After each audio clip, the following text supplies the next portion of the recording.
Universidad Católica de Oriente. A la verdad, por la fe y la ciencia. Bueno, buenas tardes. Muchas gracias por la invitación y por venir.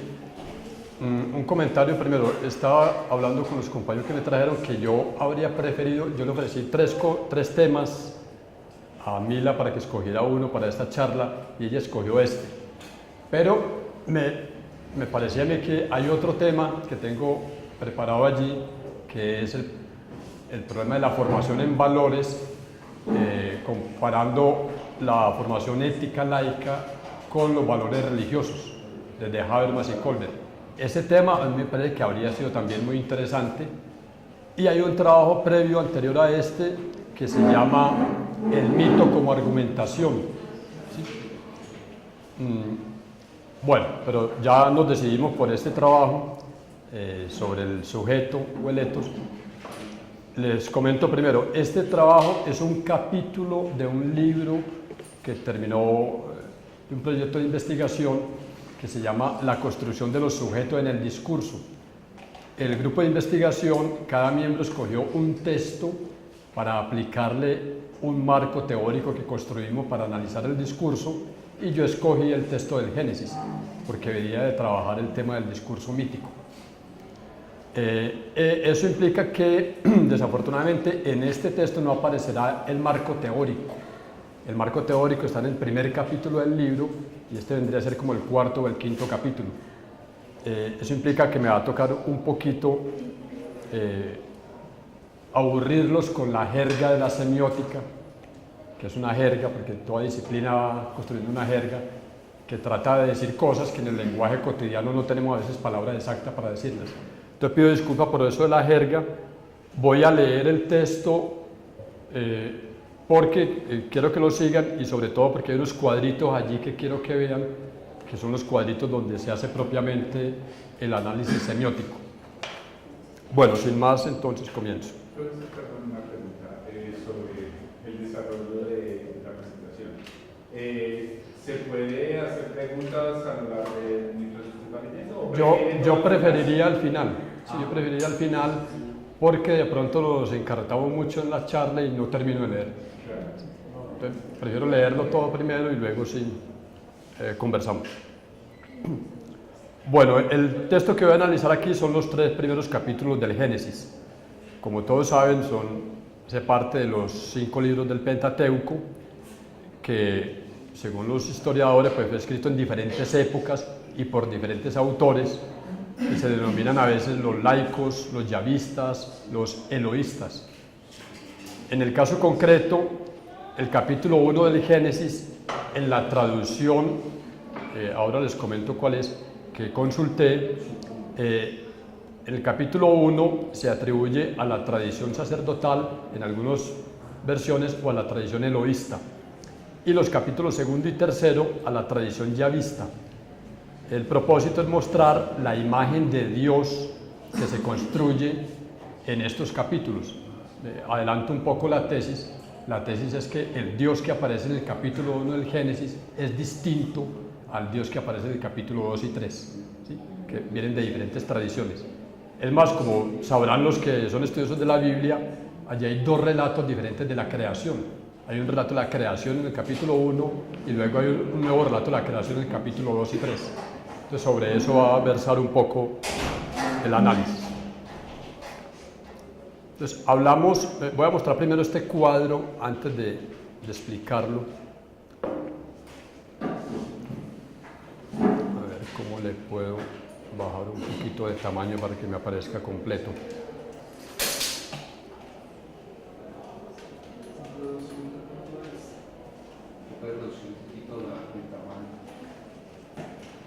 Lo que no veo es... bueno, ahí. En este cuadrito quiero mencionarles lo siguiente. Nosotros distinguimos, al analizar un texto, por ejemplo el relato bíblico, 2 niveles. Un nivel que llamamos de la enunciación presupuesta, o que en semiótica llama las voces autoriales de los autores.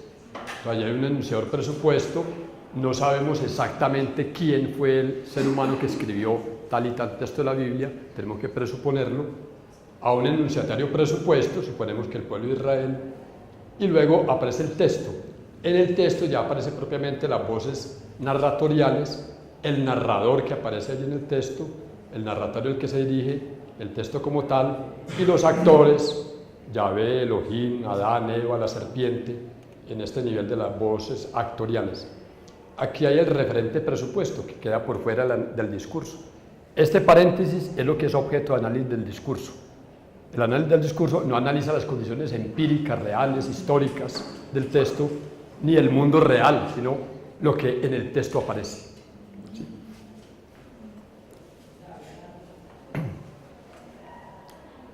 Bueno, el enunciador presupuesto, pero ahora se ve muy pequeñito. Quiero volverlo a ver grande. Sí, me va a tocar volver acá, sí. El enunciador presupuesto del discurso mítico suele ser un colectivo, los escribas o sacerdotes que recogían a su vez una antigua tradición oral, oralidad que presupone un lenguaje y una memoria colectiva, así como unas formas estilísticas que favorecen la memorización y la repetición ritual de las narraciones y las palabras sagradas. Esto permite entender, cuando uno lee el texto bíblico, que hay ideas que se repiten tanto. Pues la aplicación posible es que eran textos que en principio estaban dedicados a ser aprendidos de memoria, y la repetición favorece la memoria. Su discurso se enmarca en un sistema de distinciones lingüísticas, axiológicas, pasionales, cognitivas, que su auditorio puede comprender y aceptar. El enunciatario presupuesto es el pueblo de Israel en diferentes momentos históricos. Los referentes presupuestos varían de un capítulo a otro y de un libro a otro.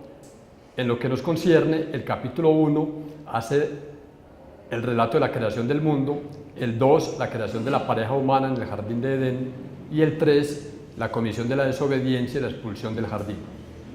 Lo que sigue es un intento de clarificar mediante herramientas del análisis semiótico y narratológico la construcción de los sujetos en la enunciación enunciada del texto bíblico. Entonces distinguimos la voz autorial del enunciador presupuesto, de la voz narratorial, bueno, lo que ya les comenté. Y en los lugares de la construcción del sujeto trataremos de explicitar los elementos cognitivos, axiológicos, emotivos y lingüísticos en la medida en que el texto los haga explícitos o los presuponga. Aquí aclaro algo. En el modelo aristotélico de la retórica, él dice hay tres factores que hacen el discurso persuasivo: el etos del orador, el patos del auditorio y el logos del discurso. Nosotros hemos elaborado una propuesta para analizar el etos, y leyendo el resto del libro de la retórica, Aristóteles da pautas para distinguir 4 componentes del etos, que son el componente axiológico, el componente pasional, el lingüístico y el otro que está acá, acabo de mencionar, cognitivo. Y nuestra hipótesis es que no se puede hablar únicamente del etos del que habla, también hay que hablar del etos del que escucha, también hay etos en el auditorio, y también hay el etos del referente cuando el discurso se refiere a un ser humano. Entonces proponemos que hay 3 lugares donde construye el etos: en el orador, en el auditorio y en el referente, y en cada uno de esos lugares se pueden analizar los 4 aspectos: axiológico, pasional, lingüístico y cognitivo. Yo me limitaré al etos que se construye de la imagen de Dios.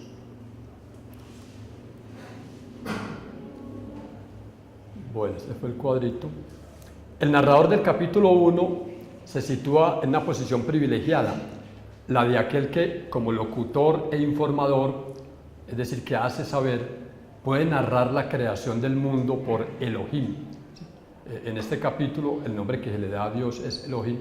Una curiosidad, consulté que la palabra Elohim en el griego antiguo, en el hebreo antiguo, significaba los dioses, en plural, es un plural. Al principio creó Elohim los cielos y la tierra. Ahora bien, la tierra era yermo y vacío, y las tinieblas cubrían la superficie del océano, mientras el espíritu de Elohim se cernía sobre la haz de las aguas. Copio literal, a veces el haz, ahí dice la haz.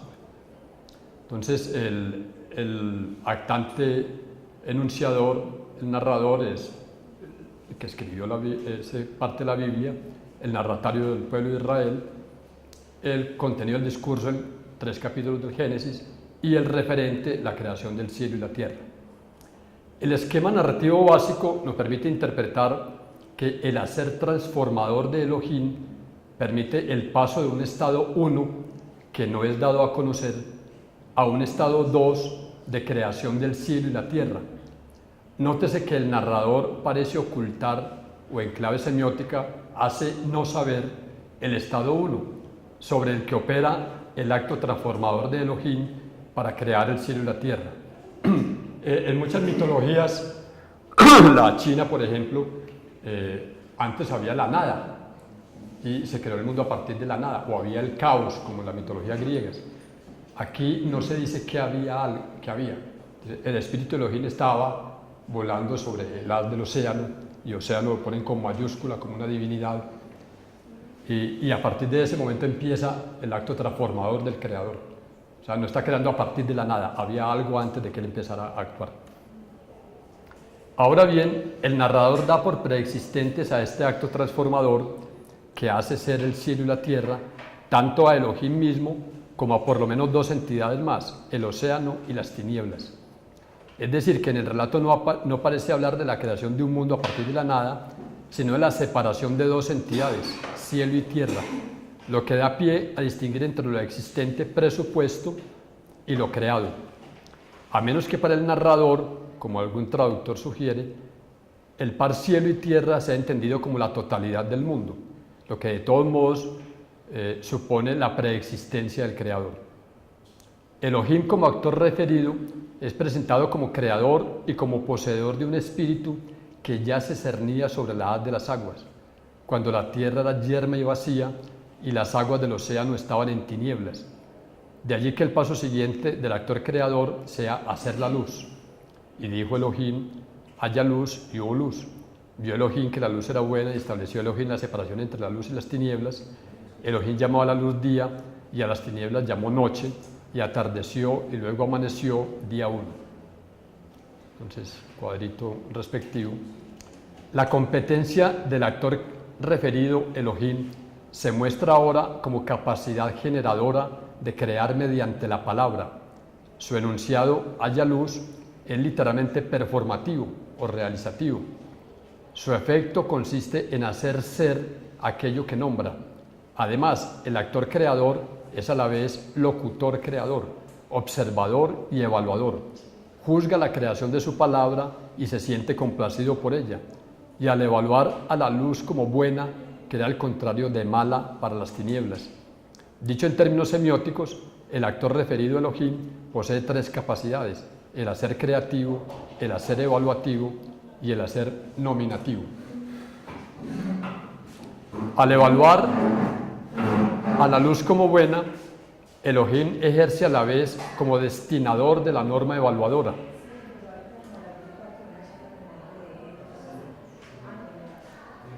Destinador de la norma evaluadora, que no es mencionada en el texto, y como destinatario y judicador de la misma.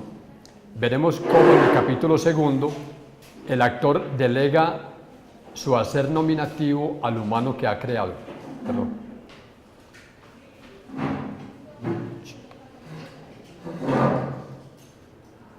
¿Qué pasó? Se me fue para adelante.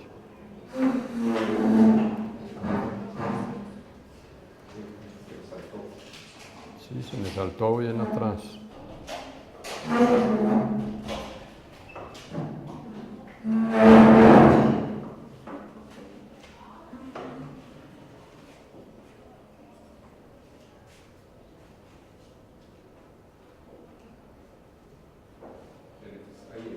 Por aquí va, sí, por aquí. Ok. La anotación final del narrador, y atardeció y luego amaneció día 1, expresa la intención de establecer una secuencia cronológica, cuyas consecuencias prácticas se verán al final de este relato, en la primera frase del capítulo 2. Pero es de notar que el narrador habla de amanecer y atardecer, aun cuando solo en el 4.º día serán creados el sol y la luna. Es decir, que se postula una independencia lógica entre lo dado y lo creado. El segundo día, el actor referido retoma su rol de locutor creador. Dijo después Elohim: haya un firmamento en medio de las aguas y separe unas aguas de otras. El saber presupuesto en esta afirmación de Elohim es que las aguas de arriba, condensadas en nubes y lluvia, no estaban separadas de las aguas de abajo, de los ríos y mares. El narrador retoma la voz y reitera lo hecho por Elohim y consigna su hacer nominador. Llamó Elohim al firmamento cielos. No nombra las aguas de la parte baja, pues por un lado ya las llamó océano, y por otro, al día siguiente, el tercero, será la creación oficial de los mares. Dijo Elohim después: reúnanse las aguas de debajo de los cielos en un solo lugar y aparezca lo seco. Y así fue. Elohim llamó a lo seco tierra y a la reunión de las aguas llamó mares. Y vio Elohim que estaba bien. Ese mismo día, Elohim, mediante su palabra, hace brotar toda la vegetación y hierba germinadora, actividad que es reiterada en el enunciado del narrador, que termina con la misma fórmula: y vio Elohim que estaba bien. Es decir, que Elohim es a la vez, como ya se dijo, destinador manipulador, destinatario y destinador evaluador de sí mismo. Evalúa positivamente su propia acción, lo cual supone que posee ya una axiología o sistema de valores que le permiten estos roles. El actor es a la vez sujeto lingüístico, pragmático, cognitivo y axiológico, hablante, sabedor y evaluador.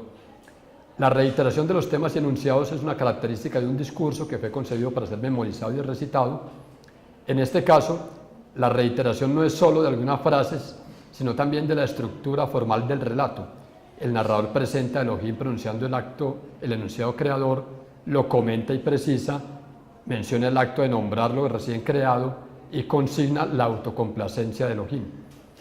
El cuarto día, Elohim crea el sol, la luna y las estrellas, para lucir sobre la tierra y para regir el día y la noche y poner separación entre la luz y las tinieblas. El quinto día, después de crear a los animales del mar y del aire y ver Elohim que estaba bien, aparece una nueva sentencia.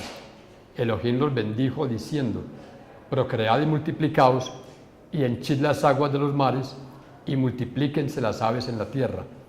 Esta sentencia, este acto de habla directivo que conmina a los seres vivos, que debían ser pocos, a procrear y multiplicarse hasta henchir los mares y la tierra, será dirigido enseguida a los humanos. Es de notar que el término bendición, decir bien o decir el bien, tiene también entre sus acepciones el sentido de celebrar. El sexto día, Elohim crea primero a los animales terrestres y luego al hombre, con una conocida sentencia. Entonces dijo Elohim: hagamos al hombre a imagen nuestra, a nuestra semejanza, para que dominen los peces del mar y en las aves del cielo y en los ganados y en todas las bestias salvajes y en todos los reptiles que reptan sobre la tierra. Una vez más, el comentario del narrador reitera y explica o amplía lo hecho por el locutor narrador. Creó pues Elohim al hombre a imagen suya, a imagen de Elohim creóle, macho y hembra los creó. Más allá de la interpretación inmediata de esta semejanza entre el creador y su criatura, como indicación del carácter antropomórfico de la divinidad, el pasaje permite referir esta semejanza al poder o capacidad de dominio que el creador transfiere de sí a su criatura. La reiteración aquí parece indicar la importancia de esta semejanza entre el ser humano y su creador, lo que obviamente lo pone por encima ontológicamente del resto de seres creados. La aclaración del carácter dual de la creación, de ser creados machos y hembras, marca un contraste con el relato de la creación de Eva que se narrará en el capítulo 2. El relato del sexto día concluye con la palabra directiva de Elohim, con dos dictámenes más. Luego Elohim los bendijo y díjoles Elohim: procread y multiplicaos y henchid la tierra y sojuzgadla y dominad en los peces del mar y en las aves del cielo y en todo animal que bulle sobre la tierra. Dijo también Elohim: he aquí que os doy toda planta seminífera que existe sobre el haz de la tierra, y todo árbol que contenga en sí fruto de árbol seminífero os servirá de alimento, y a toda bestia salvaje, toda ave del cielo y todo cuanto serpea sobre la tierra, cuanto encierran en sí espíritu vital, señalo por alimento toda hierba verde. Pues un dato curioso que a veces la gente no nota, y es que según este relato, todos los seres vivos creados eran vegetarianos. El humano y todos los animales eran vegetarianos. En este momento podemos hacer un balance sobre lo que nos dice el texto respecto al saber compartido por el narrador y sus narratarios. Es necesario suponer que el narrador y sus narratarios no solo comparten una lengua, sino con ella una cultura. Así que los temas y figuras del texto han de parecer relativamente familiares a los enunciatarios. En un sentido general, es necesario suponer que narrador y narratarios ya conocen el mundo, que fue creado. Esto hace parte de la enciclopedia o saber presupuesto, mientras que el relato busca informar de manera explícita la forma como ese mundo fue creado. Los actos de habla que el narrador pone en boca del actor Elohim constituyen imperativos y órdenes, actos de habla directivos.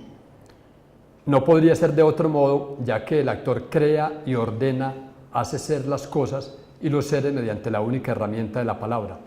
Como se dijo, el final del relato de la creación, el séptimo día, aparece el comienzo del capítulo 2.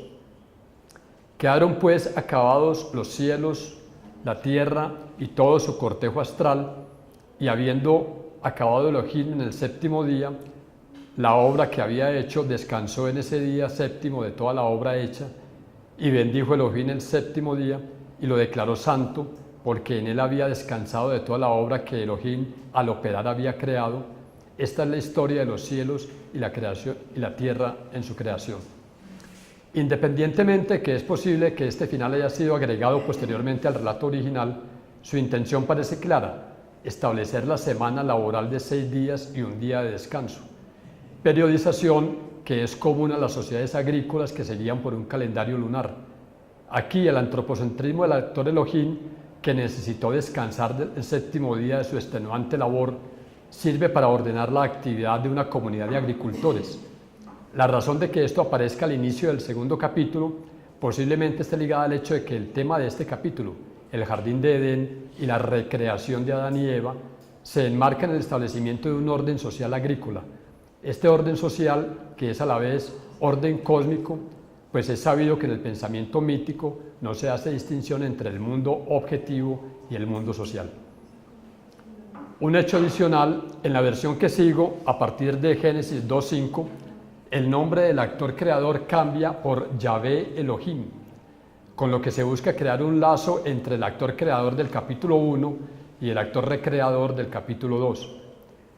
Por los estudios sabemos que otros materiales, por emplear el nombre de Yahvé, que se llaman yavistas, reflejan un clima de entusiasmo nacionalista. En él Israel ha alcanzado el poder político y la estabilidad agrícola, y al volver la vista atrás da un nuevo sentido a las antiguas leyendas y narraciones populares, revistiéndolas de la teología de su religión yavista. El clima de orgullo y de optimismo nacional parece corresponder a los tiempos de esplendor de la monarquía hacia el siglo IX a.C. El relato del yavista comienza de nuevo la historia. El día en que hizo Yahvé Elohim tierra y cielos, ningún árbol campestre existía aún en la tierra y ninguna hierba del campo había germinado todavía, pues Yahvé Elohim no había hecho llover sobre la tierra, ni hombre existía para cultivar el suelo, ni corriente que surgiendo de la tierra regase toda la superficie del suelo. El narrador se muestra como un conocedor de la agricultura y argumenta, el pues funciona como un conector inferencial para el narrador y su narratario, sobre la necesidad de la lluvia y la presencia del hombre para que exista la agricultura. Estamos ante un nuevo comienzo. Es necesario que el Creador haga llover para que se formen corrientes de agua y los árboles puedan germinar. Este Creador, agricultor y artesano, alfarero, debe aún crear al ser humano para que cultive y cuide de la tierra.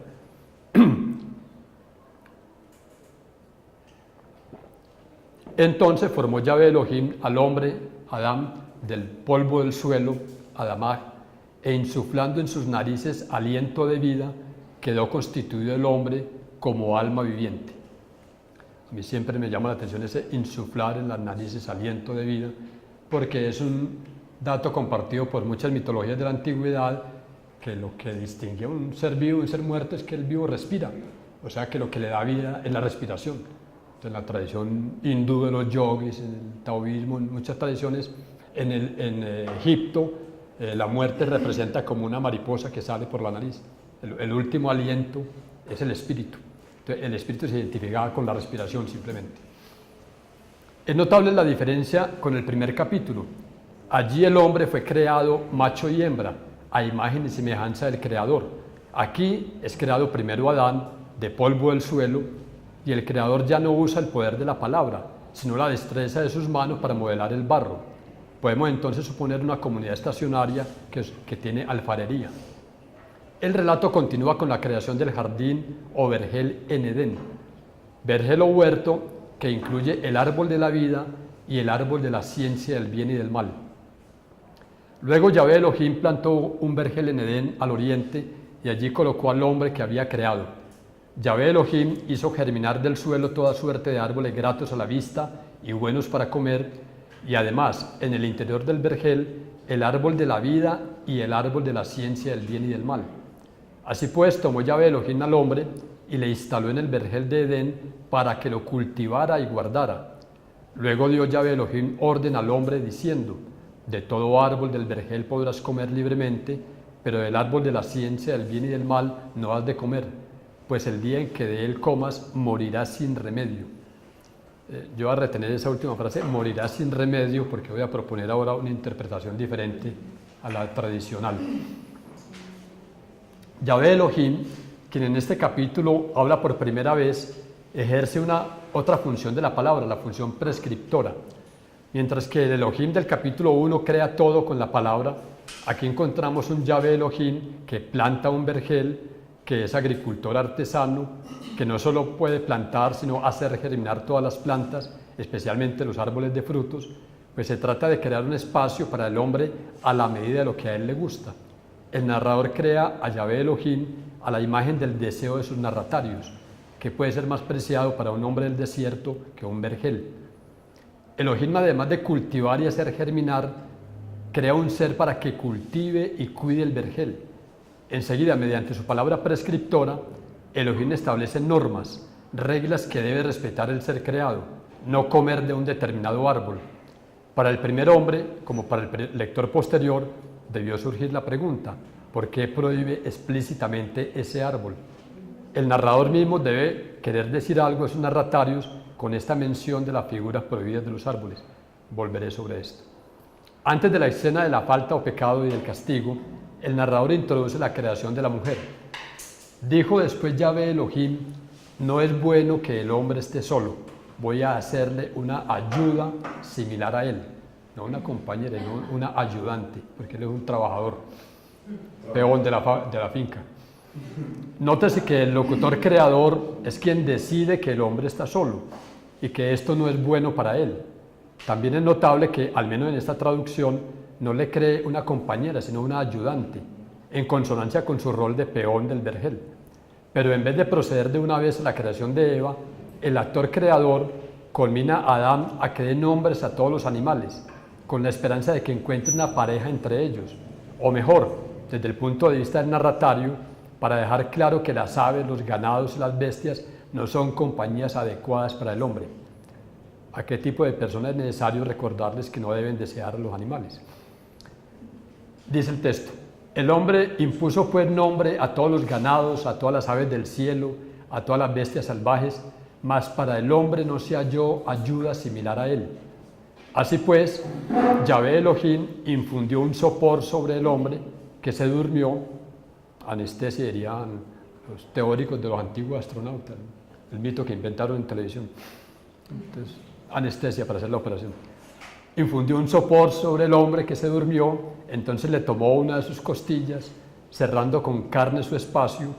Luego Yahvé Elohim transformó en mujer la costilla que había tomado del hombre y la condujo al hombre.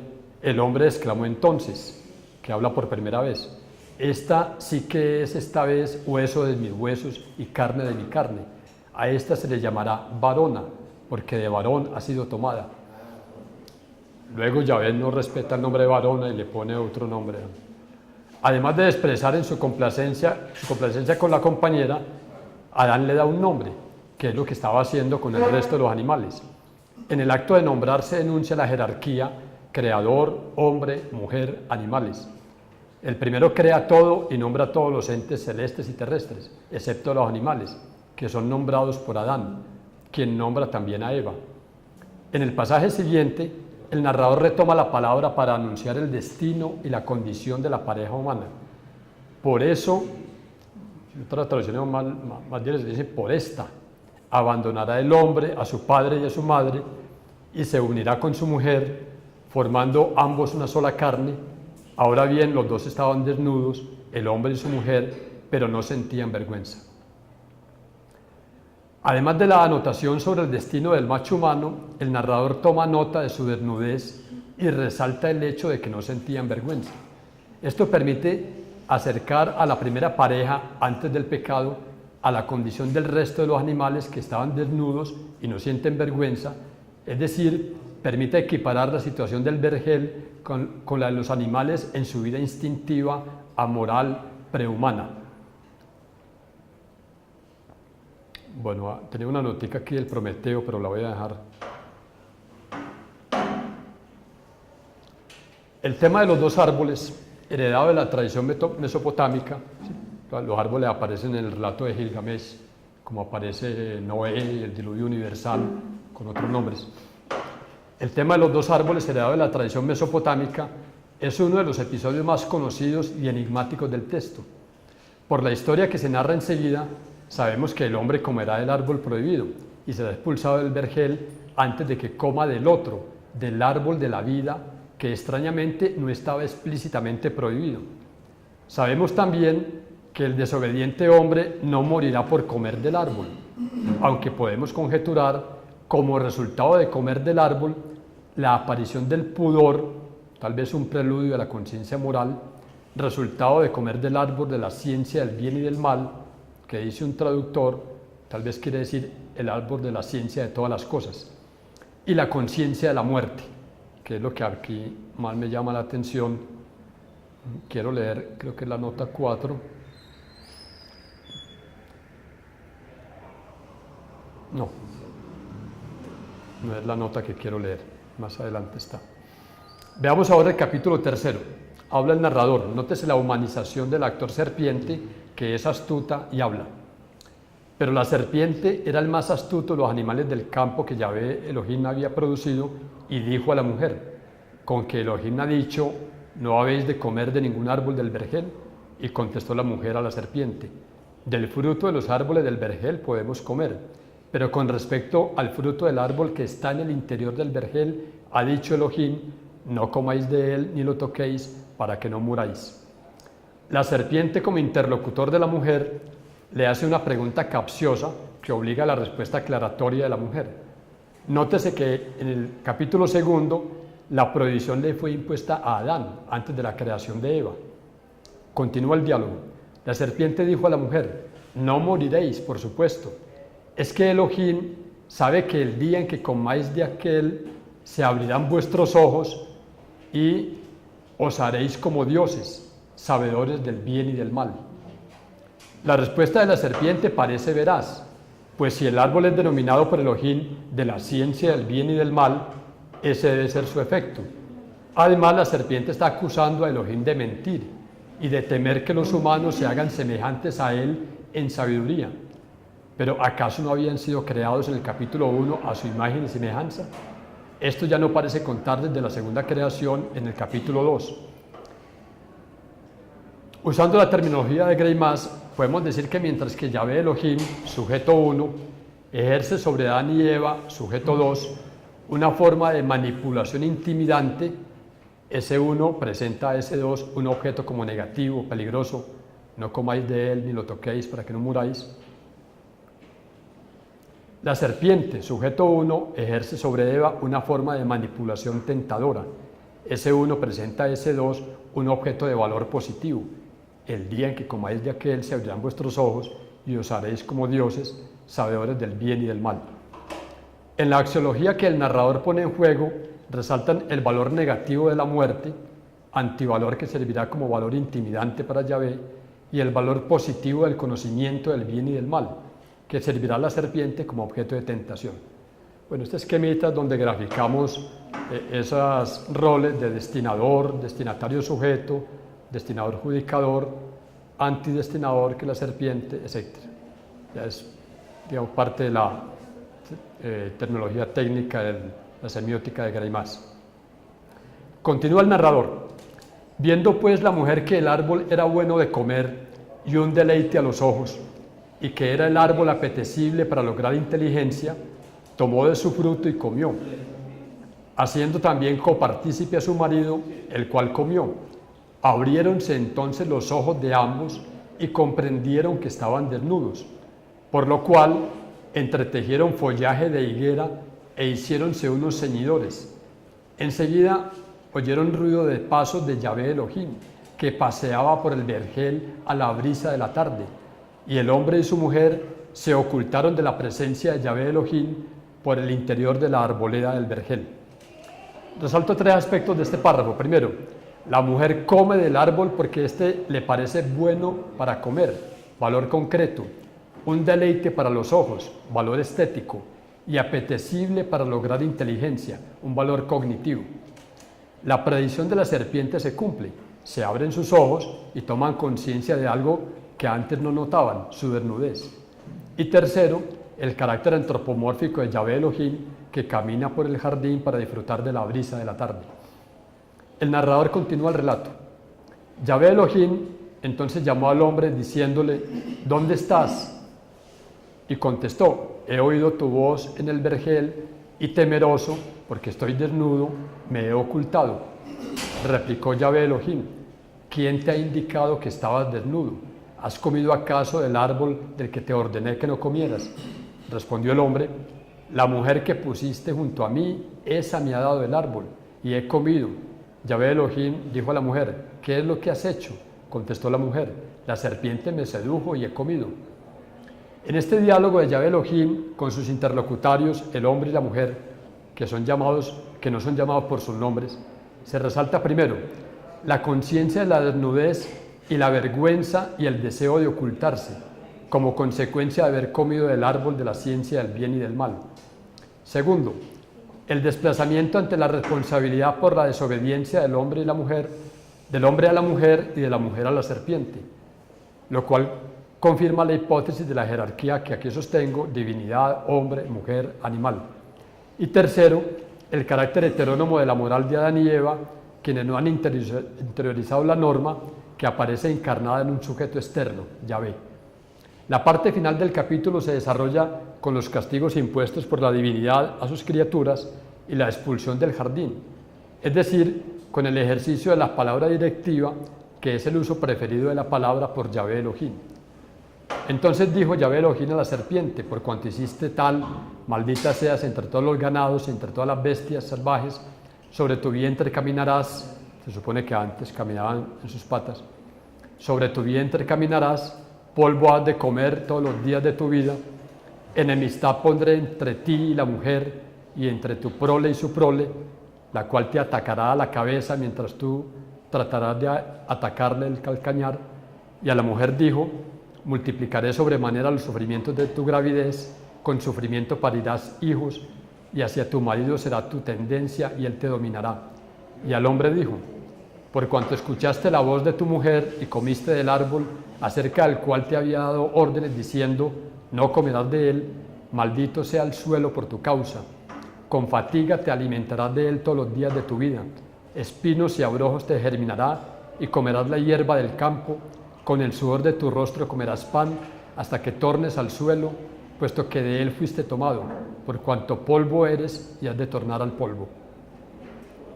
Antes de presentar las condiciones de supervivencia, para nosotros naturales de los seres humanos, como castigo por la falta cometida, el texto justifica, por la misma causa, el sometimiento del hombre, de la mujer al hombre, de ambos al trabajo, y la necesidad de la muerte como regreso al polvo. Lejos queda la idea de criaturas semejantes a los dioses. Veamos ahora el párrafo final del capítulo. El hombre dominó a su mujer denominó a su mujer con el nombre de Eva, por haber sido ella madre de todo viviente. Luego hizo Yahvé Elohim al hombre y su mujer unas túnicas de piel y los vistió. Entonces Yahvé Elohim dijo: aquí tenéis al que ha llegado a ser como uno de nosotros, conociendo el bien y el mal. No vaya ahora a alargar su mano y tome también del árbol de la vida, coma de él y viva eternamente. Le expulsó pues Yahvé Elohim del vergel de Edén a trabajar el suelo de donde había sido tomado. Cuando hubo arrojado al hombre, instaló a oriente del vergel de Edén a los querubines con la espada de hoja flameante para guardar el camino del árbol de la vida. La mujer es bautizada por segunda vez. Aunque la pareja ya había tejido un traje de higuera, ahora nuevamente vestida con pieles por Yahvé Elohim. Resalta también la forma plural como la divinidad se nombra a sí misma: nosotros. ¿Quién es el interlocutorio de Yahvé Elohim cuando dice: aquí tenéis al que ha llegado a ser como uno de nosotros? La posesión del conocimiento del bien y del mal, gracias a la curiosidad de Eva, hace a los seres humanos semejantes a los dioses. Pero el hecho principal a resaltar es la causa de la expulsión: impedir que los humanos coman del árbol de la vida, lo que los haría inmortales y ahora sí semejantes y posibles rivales de los dioses. Es necesario enfatizar aquí la dimensión axiológica de Yahvé Elohim, quien valora más la obediencia que la búsqueda de la inteligencia por parte de sus criaturas, lo que contrasta con el rol de la serpiente. Mientras que el primero ejerce roles de destinador manipulador, que mediante intimidación busca hacer obedecer y mantener alejados a los sujetos destinatarios, Adán y Eva, haciendo valer como destinador judicador sus reglas y prohibiciones. La serpiente, antidestinador manipulador, tienta a la pareja a desobedecer y como antidestinador judicador hace valer la búsqueda de inteligencia por encima de la prohibición ya vista. Como anoté antes, uno de los efectos buscados por el narrador de este capítulo es dar una explicación del hecho de la muerte. Habría que decir más bien del hecho de la conciencia de la muerte. Porque, ¿por qué unos seres creados a imagen y semejanza de la divinidad deben morir? La historia del Génesis se puede contrastar con la versión griega del asunto que encontramos en el Esquilo de Sófocles. Allí el corifeo le pregunta a Prometeo. Recuerden que Prometeo, además del fuego, les trajo a los humanos el lenguaje, por ejemplo, y según esta versión les trajo la conciencia de la muerte. ¿Qué más has hecho aún por los hombres? He hecho que termine para los mortales la no previsión de la muerte. Es que consideraba que el humano, antes en su condición, digo yo, animal instintiva, no tenía conciencia de que era mortal. No sabía que tenía que morir. Y lo que está regalando de Prometeo es la conciencia de la muerte. Mi interpretación posible de probar del árbol de la vida y ser expulsado para no probar del árbol de la vida eterna es darles a los humanos la conciencia de que son mortales. He hecho el corifeo, ¿qué droga encontraste para curarlo de esa enfermedad? ¿Sí? La no previsión de la muerte interpretada como una enfermedad. Les inspiré esperanzas ciegas. Es un regalo de gran utilidad que hiciste a los mortales. Bueno, algunas conclusiones ya entonces sobre el etos divino. Hemos encontrado que existen varias diferencias entre el Dios del primer capítulo del Génesis, primer relato de la creación, y el Dios de los capítulos segundo y tercero. Diferencias que podemos asociar a las denominaciones de Elohim y Yahvé Elohim. En la traducción consultada, una comparación entre ambos permite mostrar lo siguiente. Elohim es un ser que tiene la capacidad de crear el mundo mediante la palabra, digamos en el aspecto cognitivo. Es un experimentador que evalúa cada obra suya realizada. En el aspecto lingüístico, el uso del lenguaje por Elohim le permite desempeñar las siguientes capacidades: capacidad generadora, dice haya luz y la luz aparece; capacidad nominadora, llamar luz al día, a la luz día, etc. Y la función directora o directiva. Luego Elohim los bendijo diciéndoles procread y multiplicaos, etc. En lo axiológico, Elohim evalúa la luz como buena y obviamente las tinieblas como malas, prefiere el orden y la separación de los elementos al desorden y la confusión entre ellos, evalúa como buena toda su creación, es un manipulador judicador de sí mismo, porque siempre evalúa como buena su labor, y por último, Elohim valora positivamente la procreación de los seres vivos y el dominio de los humanos sobre la tierra. En lo pasional, Elohim no parece muy expresivo emocionalmente, a menos que se infieran pasiones detrás de sus evaluaciones. El etos de Yahvé Elohim es un poco diferente. En lo cognitivo, es un creador artesano, ¿sí? Hace a Adán de polvo de la tierra, dador de vida, insuflando aliento en las narices, agricultor o hacendado. Tomó al hombre y le instaló en el vergel de Edén para que lo cultivara y guardara. En lo lingüístico, la función del lenguaje que prefiere Yahvé Elohim es la función prescriptora. Luego dio Yahvé Elohim orden al hombre: de todo árbol podrás comer libremente, etc. Yahvé Elohim delega en Adán la función nominadora. El hombre impuso pues nombre a todos los ganados. En lo axiológico, Yahvé Elohim valora la obediencia a la autoridad y desprecia el conocimiento, al menos como un don que deban poseer sus criaturas, y no tiene ningún reparo en mentir a los seres por él creados.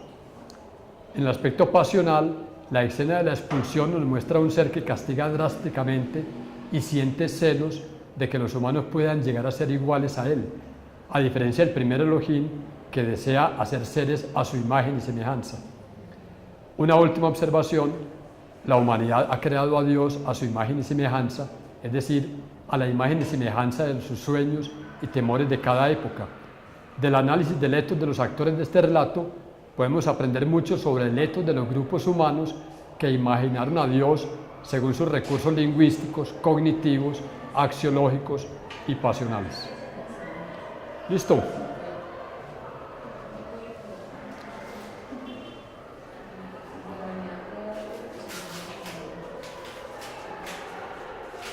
Bueno, escucho preguntas, comentarios. Yo tengo sobre el primer párrafo del capítulo, profesor. Sí. Yo entiendo que estamos arrancando sin el marco, pues sin ciertos marcos de contexto que nos ayudarían a entender un poco sobre qué se está moviendo el capítulo, pero noto que ahí menciona usted una fuente que yo no he escuchado mencionar antiguamente, que es el laicos. Yo conozco la fuente sacerdotal, Sí. que es la que aparece mezclada con el primer capítulo y es la que le da la forma de 7 días al relato de la creación. Ajá. Y se piensa en la fuente sacerdotal precisamente como la fuente que busca o que siempre hace a lo largo del Pentateuco énfasis en la ley, en las normas, en el cumplimiento del sábado. Es digamos, como la fuente del Levítico, sobre todo, la fuente de este primer capítulo de Génesis. Y ahí, en la teoría documentaria, que es lo que se llama esta división de las fuentes bíblicas, en la teoría documentaria se menciona en tiempos más recientes una que se llama yehudista, que es precisamente la que mezcla el yavista con el eloísta. Y es lo que se nota en este segundo capítulo, donde habla siempre de Yahvé Elohim. En textos posteriores, es decir, en los otros capítulos de Génesis y Anexo, siempre se habla de Yahvé solo.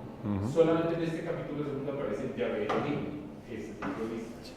Entonces, ahí me desconcertó un poco encontrar este laico que usted menciona ahí, precisamente por el conocimiento que tenía de la teoría documental. No tengo comentarios. Yo no soy especialista en la Biblia ni en estudios bíblicos. Me limité a copiar lo que dicen las notas de pie de página de la traducción de la Biblia que consulté. ¿Sí? Eso dice esa traducción, que es la que sacó Salvat hace tiempo en fascículos, ¿sí? Que es una edición crítica que dice comparando los textos griegos, hebreos y latinos. En ese sentido, pues sería recomendable usar, digamos, una edición como la de la Biblia de Jerusalén, que es de la Escuela Bíblica de Jerusalén y que tiene toda una serie de notas más. Para mi objetivo es indiferente el nombre, sí, porque lo que viene a demostrar es que el Dios del capítulo 1 es distinto al Dios del capítulo 2 y 3. Independientemente de quién lo inventó, quién lo creó, sacerdotes, elogistas, ya eso es cosas especialistas como ustedes.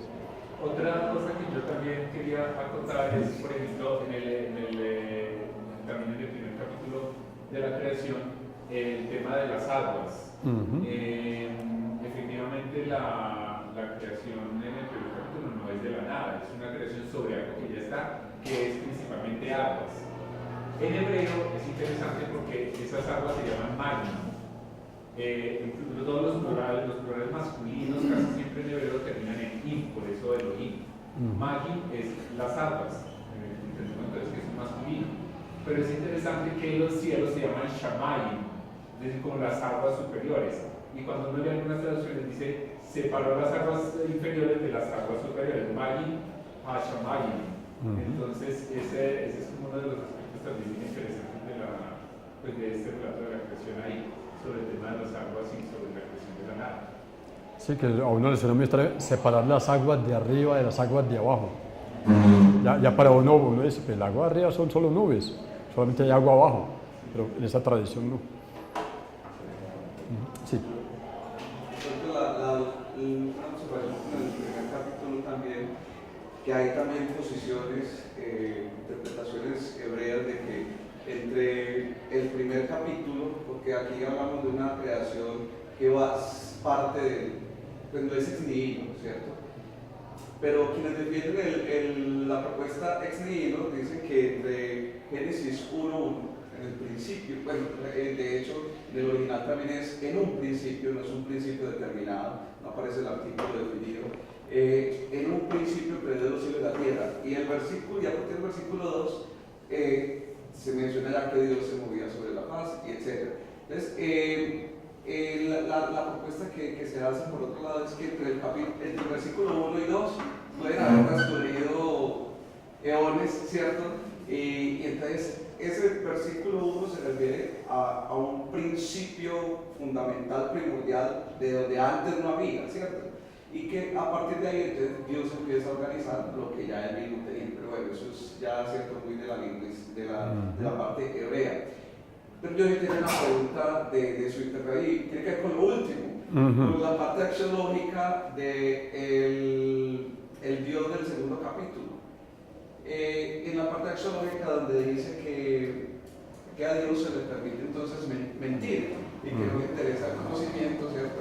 Entonces, no sé, me perdí porque no vi en la interpretación que me lleva a esa conclusión, en la parte axiológica.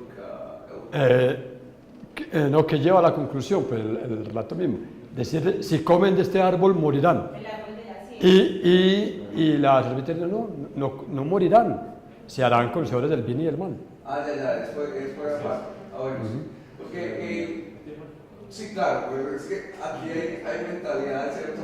Muy teológicas y muy filosóficas y la semántica es muy textual en este caso, porque de hecho tradicionalmente no se entiende esa sentencia morirás como ipso facto. De hecho se mencionó, que me parece interesante esa interpretación de que no era que fueran a morir, sino que iban a tener la conciencia de la muerte. Me parece muy interesante eso. Sí, no, el análisis hace literalmente sobre lo que allí dice. ¿Sí? ¿Sí? Entonces, allí hay una mentira. Si comen, morirán. Y la serpiente dice, no, es mentira que morirán, se harán conocedores del bien y del mal. Y él no quiere que pase eso. Pero ese morir no significará, pues, como algo así, pues, como que ser conocedor no es como morir, uno podría interpretar algo así. Dígale a un campesino en el campo, si come de ese árbol morirá, ¿en qué piensa él? Morir significa morir allí. La interpretación posible es que... el texto mismo en que no saquémoslo antes de que llegue al árbol de la vida y ahí sí, claro. vive yo no nada que hacer. Yo quiero saber, perdón, pues todos, si esa palabra, o sea, ciencia, el árbol de la ciencia aparece ahí. La ciencia del bien y del mal, esa es la forma como traducen. Ciencia del bien y del mal. Que en primera instancia uno pensaría que bien y mal es la ciencia de la moral, pero el traductor allí opina que con esa expresión quería decir la ciencia de todas las cosas, el conocimiento de todas las cosas, ciencia del bien y del mal.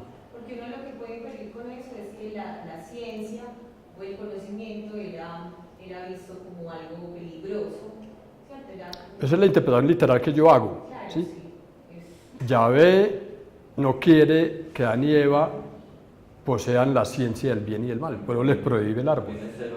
¿Sí? Es celoso, no quiere que sean como él. Por eso después se llama el misterio, ¿no? Por eso se habla del misterio en la religión, porque después de esa interpretación de poder reconocer la ciencia del bien y el mal, el misterio comienza a revelarse para poder entender la vida, pero es más teológico, estamos en otra cosa. Hay una cosa que me llamó mucho la atención cuando se comienza a hacer toda esta analogía o interpretación, es que alguna vez en una clase de antropología, fundamentos antropológicos básicamente, le puse a leer a los estudiantes estos 3 capítulos con exactitud fueron para entender el inicio de dónde venimos. Pero a la par le puse a que leyeran un poco sobre la evolución de la Tierra, las eras geológicas y lo mismo que la evolución del hombre. Se hacen unas similitudes también literales para poder encontrar la Tierra que comienza a tener todo su proceso, igual que aparece en el primer versículo que habla de la nada, que luego está en la oscuridad, después cómo comienza a surgir la sangre, la separación, levantar las montañas, aparece. Eso es igual que lo relato, ¿cierto? Lo interesante es que las interpretaciones de lo que uno tiene lo puede hacer de acuerdo a la intención y al interés que uno cree hacer. Por ejemplo, que es más desde un relato hermenéutico, es más Semiótico. Le permite a uno también recrear o recrearse en los diferentes mitos que tiene la humanidad para explicar el origen. Sí. Les comentaba al comienzo que yo tengo otro texto anterior que se llama El mito como argumentación. Y allí lo que intento mostrar es que antes de que apareciera la ciencia y la filosofía, pues la humanidad tenía una manera de resolver problemas teóricos, y era el mito. Y yo postulo allí el capítulo 1 del Génesis resuelve el problema de cómo apareció el mundo. El capítulo 2, el asunto de cómo aparece la humanidad, por qué existe la muerte y paralelamente porque hay una orden social, ¿sí? Una jerarquía social en una sociedad agrícola. Esos son los problemas a los que se da respuesta mítica, porque no había otra manera de hacerlo. Todas las culturas lo han hecho. Todas las culturas lo han Eso hecho. me gusta muy bien lo que usted acaba de decir, por ejemplo, esta nota que tiene aquí, justamente la traducción de la Biblia de Jerusalén, sobre el por qué la ciencia del bien y del mal.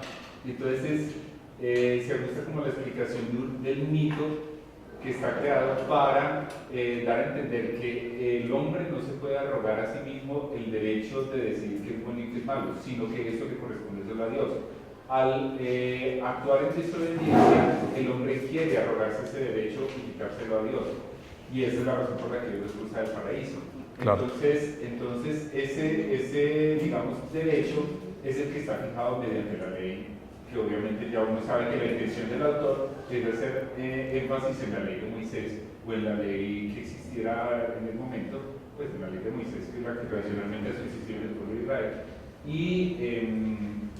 Y precisamente va a eso, a que el mito trata de explicar este orden social. Que contrasta mucho con la historia griega, ¿no? El caso de Protágoras, cuando la famosa sentencia de Protágoras, el hombre es la medida de todas las cosas, está diciendo, no son los dioses, es el hombre el que decide qué es bueno y qué es malo, ¿sí? Entonces un giro antropológico, dicen los historiadores de la filosofía, es el humano el que decide sobre el bien y el mal. Y luego Protágoras, la historia dice que le preguntan sobre los dioses, él dice, no sé, el asunto es demasiado complejo y la vida demasiado corta para resolverlo, entonces no opinaba. Entonces lo condenaron por impío, por no opinar sobre los dioses. Pero yo tengo una pregunta que no sé si me salga del, pero usted lo mencionó, por eso me siento pues con el derecho de hacérsela, y es cuando mencionaba los dos árboles, usted hizo referencia al mito de Gilgamesh, ¿cierto? De los babilonios. Pues la verdad yo me he leído aparte del mito, que es lo que pues generalmente lo hacemos, lo interpretamos como una analogía del diluvio, pero no he leído, no tengo presente, lo leí completo, no leí la versión que era la figura de los árboles. No sabía que el mito mencionase. Gilgamesh emprende un viaje para buscar la inmortalidad, porque le dicen que un anciano que sobrevivió al diluvio tiene el árbol de la vida, que da la inmortalidad. Ese es todo el viaje de Gilgamesh. Efectivamente, él llega y logra que le den unas ramitas del árbol, con tan mala suerte que en el viaje de regreso va a tomar una ducha y viene una serpiente y le roba las ramas. ¿Sí? Y es el árbol que da la inmortalidad. ¿Sí? Entonces, el árbol de la vida eterna está mencionado allí en la epopeya de Gilgamesh. Y Noé también.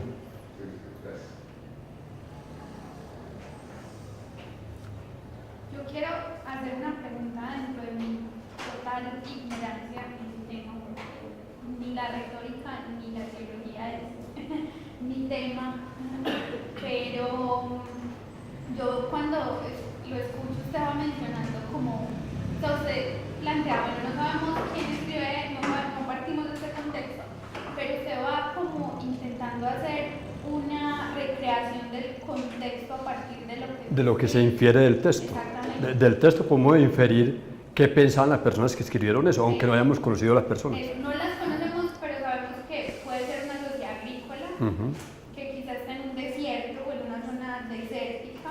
Es decir, la historia del pueblo de Israel, que es más o menos conocida. Pero eso fue a colación a que el pueblo de Israel como tal tenía miedo al conocimiento, al hacer... Yo no haría esa lectura, yo diría, tal vez los sacerdotes tenían miedo a que cierto conocimiento fuera popular. Entonces, sí quiere decir que los sacerdotes pues, fueron como tal los que pudieron haber escrito, fueron ese tipo de personas los que escribieron. Es muy probable, ahí sí, que opinen los estudiosos. Es que, digamos, en el transcurso de la historia, a ver, ¿cuál es el problema de cuando uno estudia la Biblia y la historia de la composición de la Biblia?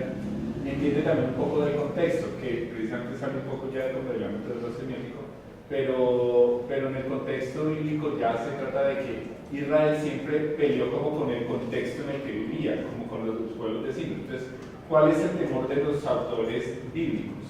Siempre el hacer ver qué era lo que era agradable a Dios, en este caso el cumplimiento de la ley, frente a el seguir dioses ajenos o dioses extranjeros y normas ajenas o costumbres ajenas. Y eso se nota a lo largo de todos los libros, de todos los textos bíblicos. Entonces, cada vez a lo largo de los textos uno va encontrando momentos históricos en que se hace énfasis en ese abandono de las costumbres de Israel que provienen de Dios frente a la adopción de las costumbres extranjeras que son paganas y que son costumbres impías, por lo tanto, y que son darle la espalda a Dios. Eso pasa a lo largo de todos los textos bíblicos. Entonces, este énfasis arranca desde ahí, porque miren que ya nada más el primer relato con la organización de 7 días, que como explicaba muy bien el doctor, se refiere a sociedades agrícolas que tienen el calendario lunar 7 por 4, 28, 4 semanas de 7 días, y en esos 7 días uno de esos es el día de Dios, que es el sábado. Entonces, ese séptimo día que está dado descanso, la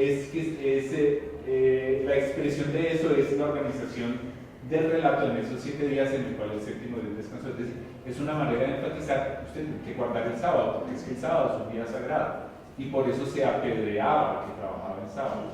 Entonces, eso está ahí en el Levítico y en el libro de Moisés, en el Éxodo y en el Levítico. ¿Pero era el sábado o el domingo? El sábado. El domingo es Es que el cristianismo cambió el día. Para el judaísmo era el sábado. No lo sube con la tradición cristiana, sábado. Perdón, lo que decía el profe también tiene mucho que ver con tu pregunta, y es, claro, el interés de los sacerdotes. Ahora, pues no podemos estar seguros de que escribieron Génesis 1, 2 y 3 eran sacerdotes, pero era lo más probable. O sea, si nos vamos yo por ejemplo le digo a mis estudiantes de bachillerato, cuando hablamos por ejemplo de cómo se originó la escritura, los textos sagrados, yo les digo, ¿hace cuánto, por ejemplo, hace 100 años, la mayoría de abuelitos no sabían leer o escribir? Les digo, el tío rico de mi familia fue el que hizo hasta quinto de primaria. Entonces, pues el que estudiaba era un tercio y el que sabía leer y escribir. Si eso es hace 100 años, devolvámonos en la historia. En la Edad Media sabemos que solamente la educación era para los nobles y para los monjes, ¿cierto? Imagínense más atrás, cuando la escritura estaba vigilando, ¿quiénes tenían la capacidad de escribir? Pues eran los más educados, ¿cierto? Y que generalmente eran los sacerdotes. Y por supuesto a los sacerdotes nunca les ha convenido revelar todos los secretos. Y eso lo vemos desde los celtas, desde las culturas tribales, ¿cierto? Entonces sí hay también su relación con eso. Pero, o sea, sí, me parece muy bacano algo y es que, por ejemplo, cuando se pone a mirar quiénes han defendido tanto la existencia de Dios como tal, y son personas que no han querido desarrollar, por ejemplo, la evolución. Vamos a, pues yo también en cuanto a lo religioso y totalmente de otra formación más a lo científico como tal, y muchos de los grandes avances de la ciencia como tal han sido hechos por religiosos, entonces tampoco sería como que yo también he tenido la mirada de que muchos religiosos han querido que la ciencia avance, entonces no podría llegar como a esa conclusión como tal. Nada más y nada menos en las últimas teorías que se está hablando pues, que se habló tanto tiempo hasta en 2012 que presentó la solución de los Higgs, que estaban intentando crear la partícula que hablaban de la partícula de Dios como tal. Mira que se sigue buscando todavía ese inicio, o sea, los científicos siguen buscando todavía ese inicio religioso, entonces me parece que como tal los sacerdotes están evitando el conocimiento. Entonces, la prueba de está seguro que los que están escribiendo son sacerdotes. La partícula de Dios se llama así por otra cosa, por un madrazo que hecho un científico. Estoy buscando el God damn it particle, sea la maldita partícula de Dios que quedó la partícula de Dios. Eso es el origen del nombre, no hay un origen, no hay una búsqueda religiosa ahí en eso. Pero sí hay algo cierto, y es algo que usted dice. Siempre hay en todas las culturas un estamento religioso que es el poseedor de ciertos secretos que no son abiertos al público y que ellos, como mediadores sagrados, son los encargados de administrar y depositar. Eso está presente absolutamente en todas las culturas, incluyendo la nuestra. Sí. Frente a eso, perdón, yo pues lo que ustedes mencionan, yo pienso que es que siempre, pues históricamente, y creo que todos los sabios han sabido que es mucho más fácil someter a un ignorante. Entonces, pues yo lo veo de esa forma. Yo pienso que es mucho más fácil controlar, manipular y someter a aquellas personas que no tienen conocimiento. Es que creo que lo veo yo así. Algo que me llamó mucho la atención es que yo siempre tenía la concepción que pues, la Biblia planteaba el origen, pues el nacimiento de los hijos como una gracia, como una bendición. Y aquí me pareció ver en el texto que se menciona casi que como un castigo, o sea, como cuando a Eva ya la castigan y le dicen, y tendrás hijos y no sé qué, pues... La alusión directa es al parto. Parirás a tus hijos con dolor. ¿Sí? No, pero no habla contra los hijos, sino contra el parto. Pero mira que de hecho con lo que el profesor hacía, la interpretación del Yahvé del capítulo 2 es un Dios agrícola. Y para una cultura agrícola, entre más hijos tengan mejor, esos son más los que van a cultivar la hacienda, muy contrario a nuestro modo de vida. Y la orden fue crecer y multiplicados para todos. También machista porque postula y que a la mujer la van a Eso está ahí garantizado, el dominio del hombre sobre la mujer. Toda la Biblia, absolutamente toda la Biblia tiene esa concepción. Porque mire que usted... Que la humanidad ha sido patriarcalista en todas las culturas desde hace N años. Cuando usted lee, por ejemplo, el relato del Decálogo en el libro del Éxodo, en Deuteronomio, siempre dice, o bueno, ahora conocemos una versión de los 10 mandamientos que es una versión modernizada, ¿no? Pero la versión bíblica dice, no desearás la mujer de tu prójimo, ni su burro, ni su vaca, ni su... Es decir, ninguna de sus propiedades. No es un deseo, no hace alusión al deseo sexual, sino hace alusión al deseo del bien ajeno, incluyendo la mujer. Porque la mujer formaba posesión. Y en algunos relatos, por ejemplo, es bien interesante que en el libro de Ruth, cuando uno de los protagonistas, que es Boaz, le pregunta a uno de sus criados que quién es esa mujer, él dice, ¿de quién es esa mujer? Es decir, ¿a quién le pertenece esa mujer? Tiene que pertenecerle a un papá, a un hermano mayor o a un marido. Porque una mujer sin un hombre que esté cerca es una rueda suelta en el mundo despreciada. Entonces, eso obviamente a nuestro concepto hoy en día no funciona. Pero esa es una de las claves de lectura que uno tiene que tener presente cuando se acerca a los textos bíblicos. Y ahí se toma como mandato de Dios. Pues se toma, sí, puede ser que se tome como mandato de Dios, pero se toma como que desde el principio de Dios creó las cosas de esa manera, porque dice que ¿de dónde saca en el segundo relato de la creación? ¿De dónde saca la mujer? De una costilla. No agarra, no arma como al hombre que armó la bolita, puso el muñeco y sopló y salió, ¿no? Agarró el pedazo de costilla y de ahí salió la mujer. Incluso miren que en el segundo relato de la creación, Dios hace al hombre de tierra y después a los animales también los arma de tierra. Solamente a la mujer la sacó de la costilla. Entonces es un dato bien interesante.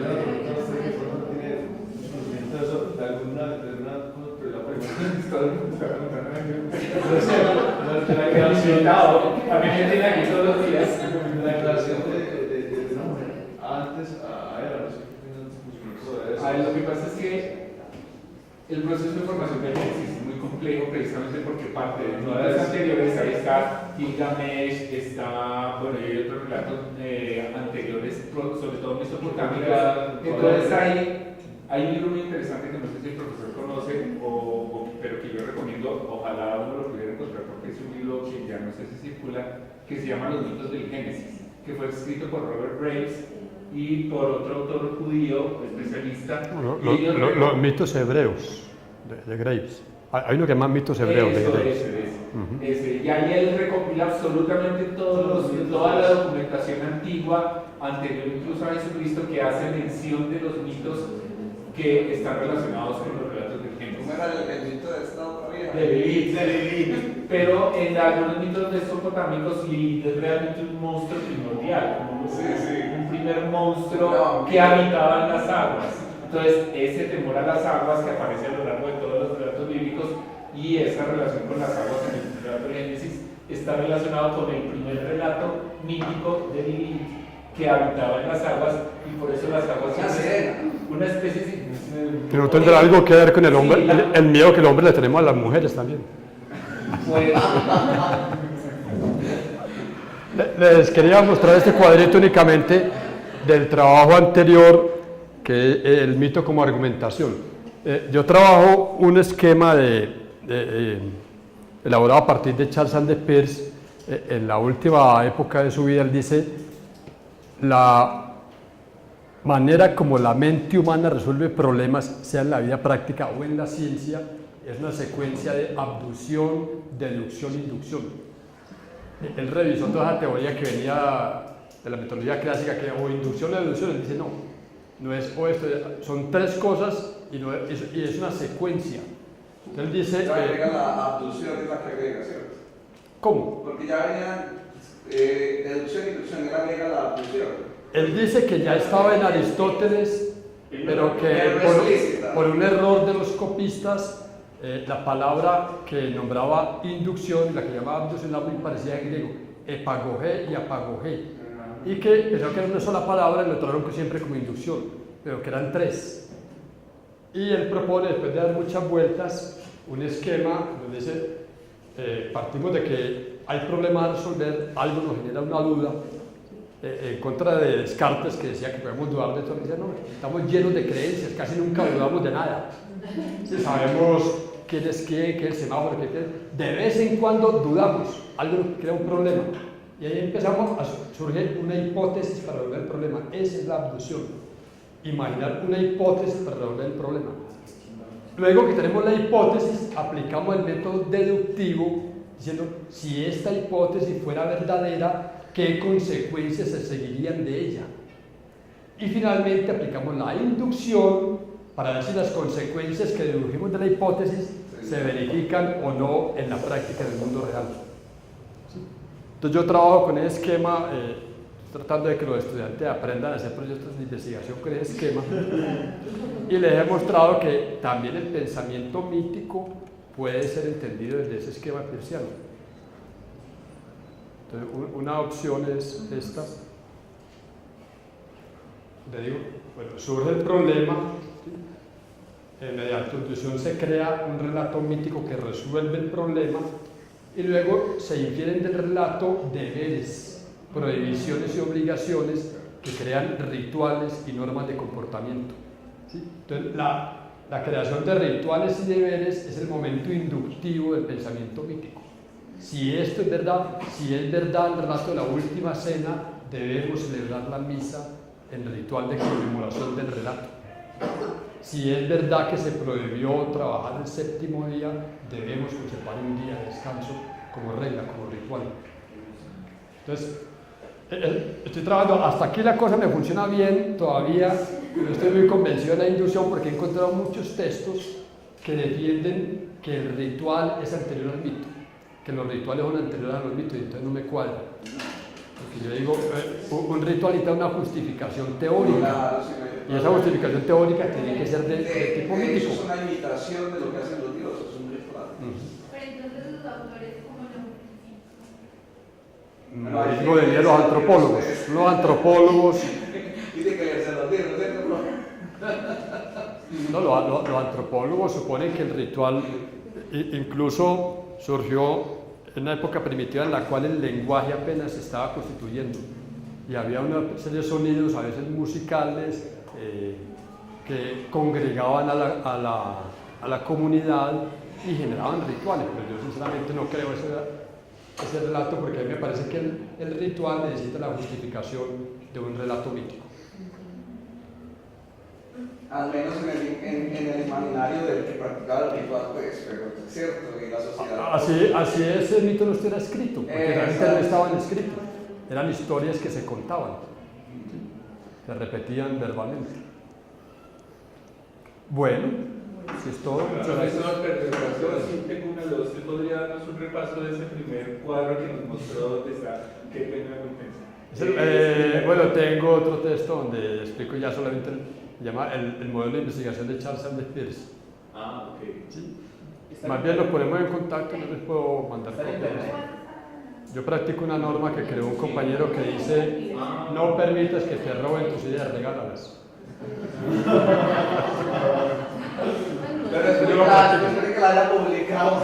No, ya me voy a pensionar, necesito publicar. A mí que me publiquen porque me quieren leer, no porque me van a dar punticos. Eso lo puede decir uno ya al rato. Entonces yo, incluso esto tiene dos niveles, ¿no? Yo digo, el punto de partida y el punto de llegada es o el mundo empírico o el mundo en el cual surge el problema.